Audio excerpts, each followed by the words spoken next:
को, बचा लो मेरी माँ को, बचा लो मेरी माँ को, वरना लोग उसे उठा के लेके जाएंगे। बचा लो मेरी माँ को, मामा बचा लो मेरी माँ को।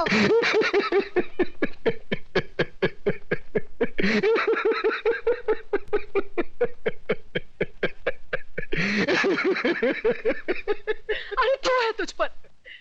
सरेआम एक विधवा का अपमान हो रहा है और तू हंसकर अपना विवाद जता रहा है। मामा बचा लो मेरी माँ को, मामा।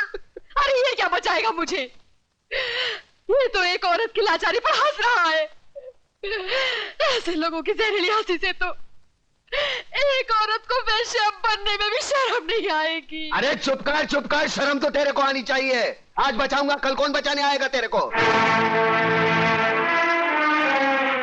औरत इसलिए नहीं कोठे पर बैठती क्योंकि वो बेबस है, इसलिए बैठती है क्योंकि वो जंग लड़ना नहीं चाहती। कुत्ते की तरह जीने की आदत पड़ी है सबको। अरे इज्जत से जीना है तो खुद लड़ना सीखो। ऊपर वाले ने हाथ दिया है, लगे फैलाने, मुंह दिया है, लगे गिड़गिड़ाने। बचाओ बचाओ, कौन आएगा? अरे दांत सिर्फ खाने चबाने के लिए नहीं है, काटो उसको। अरे वो डंडा उठा, फोड़ दे उसका सर, हम तमाशा देखेंगे। क्यों कलम वाली भाई?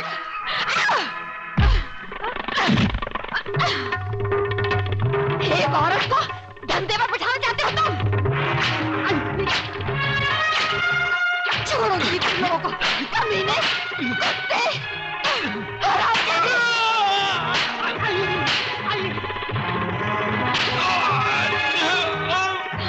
बहुत तंग किया तूने मुझे बेचना चाहती थी। अरे मुझे बहुत मारा तूने मुझे। कल से पानी भरे तो ही जाएगी। मैं जाऊंगी। छोड़ दो मुझे। अरे कहाँ छोड़?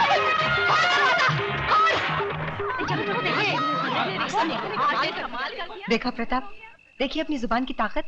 इन लोगों में क्रांति की ज्वाला सिर्फ तुम जगा सकते हो। अरे छोड़ना ज्वाला की बात, यहाँ बीड़ी जलाने के लिए माचिस दूसरे के पास मांगनी पड़ती है। क्रांति की बात एक होने पे तेरा बाप हूँ। चलो चलो भाई, अपने अपने घर पे जाओ। चलो। अरे कल्याण जी, इस्माइल, हाँ ये है ना साला तुम्हारी वजह से बिगड़ा ही है। मैं तेरा मुनी मुंह, लोग क्या कहेंगे? तू क्या करता है वहाँ पे? वो साले गुंडे मोबाइलियों के साथ में। नहीं तो तेरे को 2 वक्त खाने की रोटी नहीं मिलती। अरे क्या क्या बकबक कर रहा है? अरे इधर मारना नहीं, छोटा मगज होता है, आदमी मर सकता है। अरे ये चल अंदर चल, तेरी वजह से खाना नहीं खाया मैंने। चल।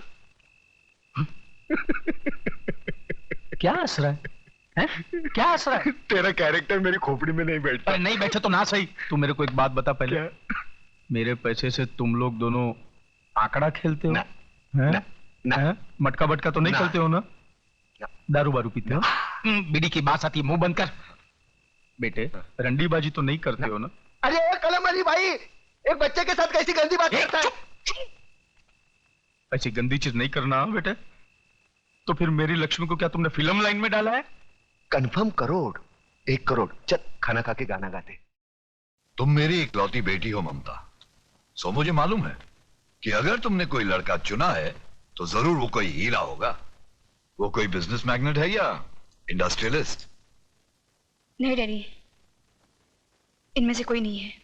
तो फिर जरूर वो किसी बड़े अफसर का बेटा होगा, या इनकम टैक्स ऑफिसर का, या कस्टम कलेक्टर का, या फिर पुलिस कमिश्नर का, या मेजर जनरल का। इनमें से भी किसी का बेटा नहीं है वो।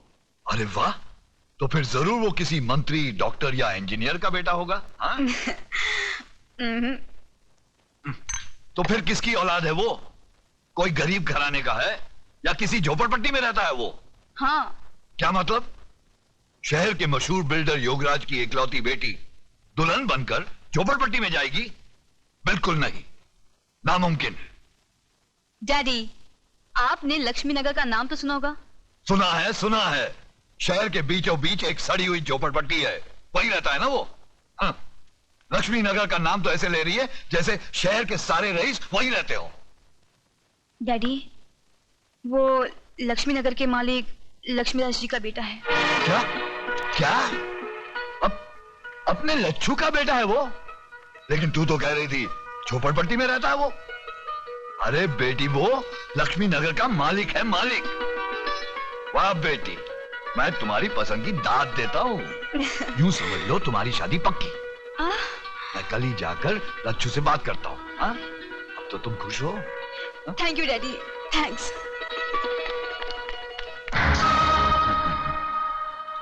वाह बेटी वाह, क्या सही निशाने पे तूने तीर मारा है। लक्ष्मी नगर पर योगराज नगर बनाने का बहुत पुराना सपना था मेरा।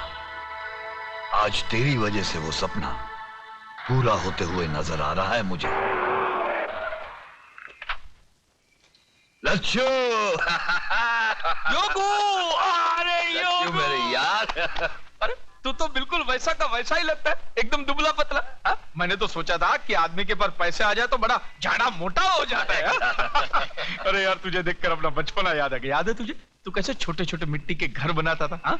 और आज शहर की ऊंची ऊंची बिल्डिंगें बनाने वाला योगराज बिल्डर। अरे बातें छोड़, ये ज्ञानचंद जी हैं। अरे ज्ञानचंद के ज्ञान के बारे में तो मैं बहुत कुछ सुन चुका हूँ। तुम्हारे कारोबार का काला सफेद कोई भी काम इनके ज्ञान के बाहर थोड़ी है, आके नहीं। कंगी अंदर अंदर रखो, बहुत बुरी आदत है इसकी। आइए आइए, आओ आइए बैठिए आइए। हाँ तो भाई साहब बोलिए क्या पियेंगे, गरम ठंडा? कुछ नहीं, मैं ओवल्टीन पीऊंगा। नहीं वो घर में नहीं है। ये एक और बुरी आदत है इसकी। देख लच्छू, हाँ तू तो मुझे बचपन से जानता है, मैं घुमा फिरा के बात नहीं करता। बराबर। देख तेरा एक बेटा है, हाँ मेरी एक बेटी है। हाँ जो कुछ भी तेरा है वो मेरा है, और जो कुछ भी मेरा है वो समझ ले तेरा है। यानी तेरा जो कुछ भी है वो मेरा है? हाँ वो कैसे? सीधी सी बात है लच्छू, मेरा सारा माल मेरी बेटी का, मेरा मतलब है शादी के बाद तो दामाद का ही हो जाएगा ना। देख भैया ये तो लेन देन की बात करेगा तो तेरी मेरी नहीं जमेगी। ये लो। इसलिए मैंने अपने बेटे को पहले से ही घर के बाहर भेज दिया है। अरे यार तेरी बेटी मेरी बेटी जैसी है, एक साड़ी में विदा कर देना, मुझे दहेज में फूटी कौड़ी भी नहीं चाहिए, समझा? वाह। नहीं। और दिन रात एक करके जो मैंने दुनिया भर की दौलत कमाई है वो किसके लिए? मुझे नहीं मांग। देख मैंने तो फैसला कर लिया है, 1 करोड़ नगद मैं ममता को दूंगा ही। 1 करोड़ नगद? 40-50 लाख रुपए के गहने हैं, और फिर एक छोटा सा बंगला 3 करोड़ का। ये सब मैंने अपने बेटी के नाम कर दिया है। 40-50 के गहने मतलब 1.5 करोड़, और 3 का बंगला 4.5 करोड़। बाकी उसके बैंक के खाते में कुछ 2-3 करोड़ रुपए तो जमा है ही। अब बाप बनकर मैं उस पर नजर थोड़ी ना रख सकता हूँ। 3 करोड़ का तो बैंक बैलेंस 7.5 करोड़। अब जिंदगी भर दूसरे लोगों की शादी पर पैसा मैंने बांटा, अब अपनी बेटी की शादी पर वो लोग पैसा देंगे ही ना। हाँ हाँ क्यों नहीं देंगे। यूं समझ ले कुछ 40-50 लाख रुपए तो हो ही जाएंगे। 40-50 की बख्शीश यानी 7.5 और 50, 8 करोड़ की लक्ष्मी। देख अब तू ना करके दोनों प्यार करने वालों का दिल मत तोड़ देना। अरे मैं कैसे ना कह दूं भैया, लेकिन हाँ यार ना का फैसला तो तेरी मर्जी से ही होगा ना। मैं तो अपनी बच्ची के लिए कुछ भी कर सकता हूँ। बस तू जब हाँ कहेगा हम दोनों की शादी कर देंगे। ठीक। वाह योगराज वाह, क्या चाल चली है। हम तो समझा था कि राजनीति में नेताओं को भगवान भी मात नहीं दे सकता, मगर तुम तो नेताओं से भी आगे निकल गया। क्या चाल चली है? मैंने तो अपनी चाल चल दी है, मगर सारे पत्ते जो हैं वो अब आपके हाथ में हैं। आप चाहें तो उस लक्ष्मीदास स्टेट पर योगराज नगर यूं बन सकता है।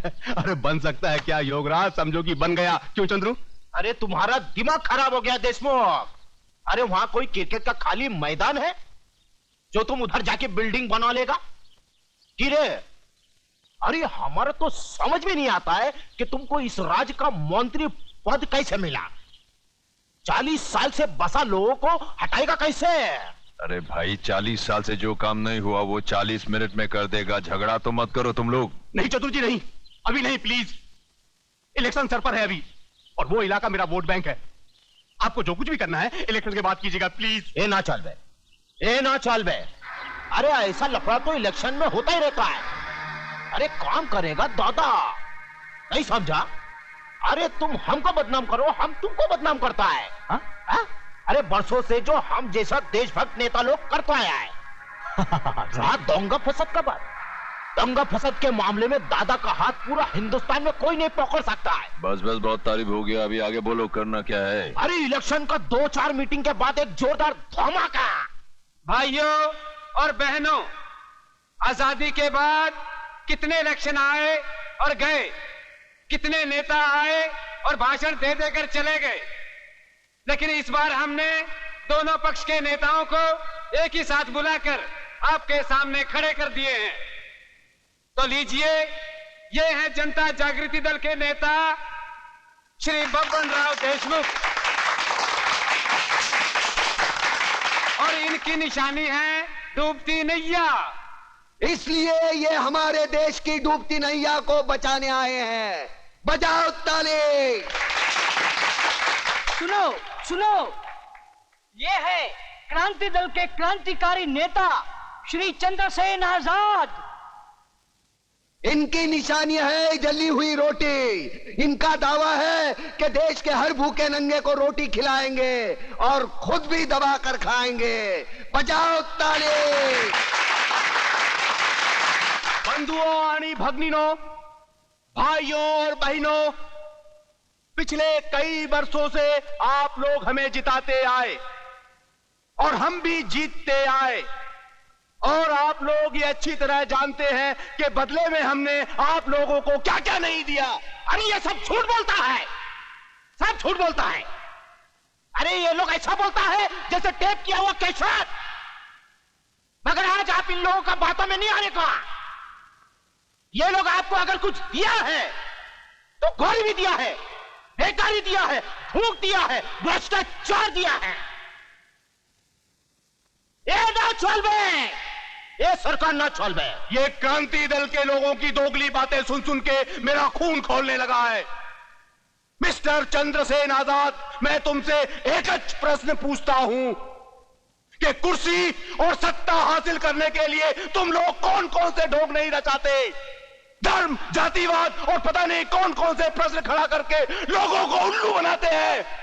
लेकिन अब हम उल्लू नहीं बनेंगे, ना आपसे ना इनसे। बजाओ ताली। ये ना चलबे, देशमुख साहब, ये ना चलबे। सिर्फ एक